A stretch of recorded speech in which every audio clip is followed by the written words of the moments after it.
and then Hans will get the last word. And we would like you now to give advice to students, PhD students, young scientists. What should they focus on? What are the most important things, and how should they operate in the future? Yes, I'll give 3 very short pieces of advice, and I hope I'll remember all 3 of them. The first is, whatever you do, in whatever line of research or practice or professional work you do, however narrow and in-depth it is, or however general and broad it is, doesn't matter. I'm sure you will all do great in your careers, but please remember with the Anthropocene, everything you do is connected to the fact that the world has changed. We are today a large world on a small planet, and at every scale, even if you're working in a detailed lab on a certain viral genome, or if you're working in the big trading system of world agriculture, the Anthropocene changes everything. Because as Thomas Friedman, columnist in the New York Times, says, we all recognize we live in a hyper-connected world, but we're now in an interdependent world. And interdependency means that the Arctic, the Antarctica, the rainforest, the Baltic Sea are all connected in real time with everything we do, and it changes everything. So that's number one. The second thing is, and I hope that Hans and I have together really conveyed this, you know, putting all the cards on the table, all the evidence on the table, is not to just pull down kind of a black screen and say game over. It is because that evidence means we're the privileged generation to be the first to know with the driving seat in which will probably be the most exciting journey ever for humans on Earth. And why can one say that? Well, it's because setting these boundaries and understanding the demographic transition should be coupled with the fact that there's so much good innovation, there's so many examples that we can, in fact, deliver on both prosperity and sustainability. Just two small examples. 1 week back, you may have seen it, there's some breakthrough work that we might be able to tap N2, unactive nitrogen from the atmosphere, transform it to reactive nitrogen for agriculture without using the Haber-Bosch process, which was one of the most fossil fuel consuming industrial processes we have on the planet, and bypassing this through a sustainable means. And an MIT group has apparently been able to find a completely new conduit for electricity in photovoltaic solar cells to get rid of the expensive rare earth metals and use magnesium chloride, salt. And if this goes to scale, we will suddenly become in a situation where we can basically just roll out photovoltaics at almost no cost. And if you do wake up in Germany a Saturday morning, you're likely to get 40% of your electricity from photovoltaics and wind in the world's 4th largest economy in the world. So innovations can occur if you regulate properly within that safe operating space. And my final advice, we need to reconnect everything we do with the biosphere. It's simply so that everything stands on a stable, resilient ecosystem base. And I find that incredibly exciting for us in the agricultural sphere to think productivity, improvements, development in our food systems with a sustainability lens as an entry point. And one needs to today add the resilience lens to that because things are happening in a surprising way with thresholds. And that is an enormously, let's say, constructive and very challenging but also inspiring agenda for science. So put sustainability first, recognize innovation, and therefore this is a joyful journey, and we're in the Anthropocene. Thank you very much. Hans.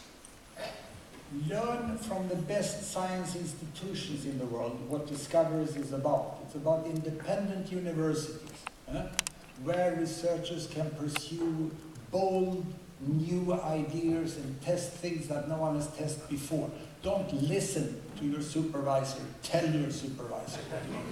That's what it is.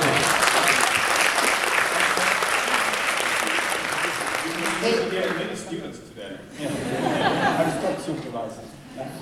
But this is what science is about. Scientific publication also, we have to honor that. That system exists in the richer part of the world, in the established. It's about institutions and values. You can learn from that. That's not as good established all over the world, because in Ethiopia they will ask you for results in Egypt. You need to have more applied research. But in a context like Sweden here, you can be more bold. But then be bold. don't just think I need to have my PhD degree so much my mother will be proud of me and so on. Be bold. Take risks. Take big risks. Do the big things. There's a lot of phosphorus down there in the stove. There's more phosphorus than you can ever use in this world. It's just that it's chemically bound in a way you can't use it. So when you say that we are out of phosphorus, it's out of phosphorus in the form we have been using. What if that are fungi that can leach out that phosphorus and it's solved?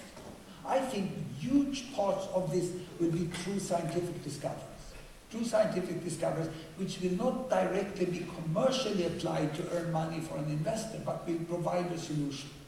And those big things can be either inspired by a very sound ecological thinking. Biology did it this way, you know? But it can also just be blunt, old classical science. I want to know how this functions.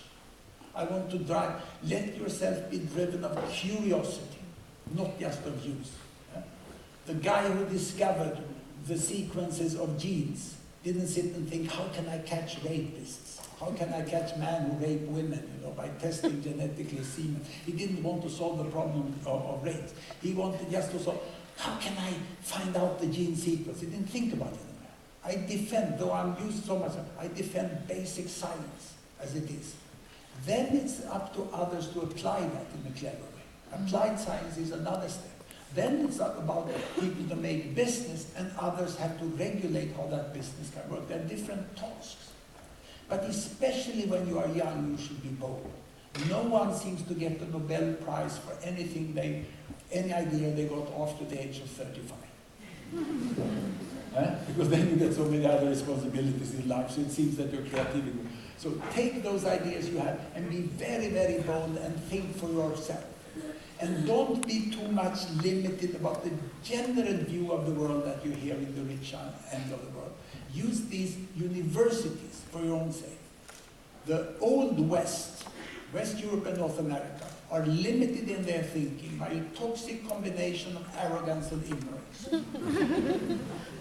And they think they are above the world and they can do anything, and they don't accept other governments in other worlds that, you know, it doesn't accept it on the same way.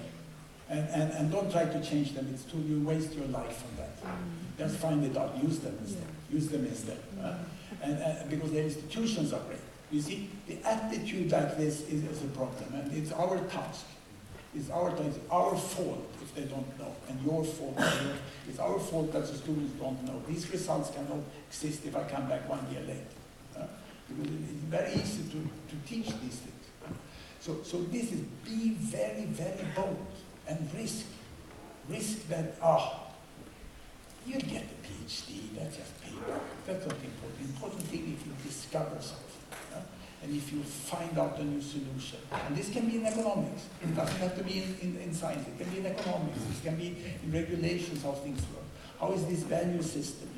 You may study this ecological concept that really just works as a trade barrier. When I go and look at meat now, it looks like a Nazi demonstration with Swedish flags and blah, blah, blah. Right? So it's there's a will. There's a will also. Don't put yourself at disposal to create trade barriers based on irrelevant toxicological levels. That's a barrier. That's a barrier. And do study what fair trade is. Is it really fair? Or is that also a tricky system where you can sell coffee at higher prices without really paying? Doubt.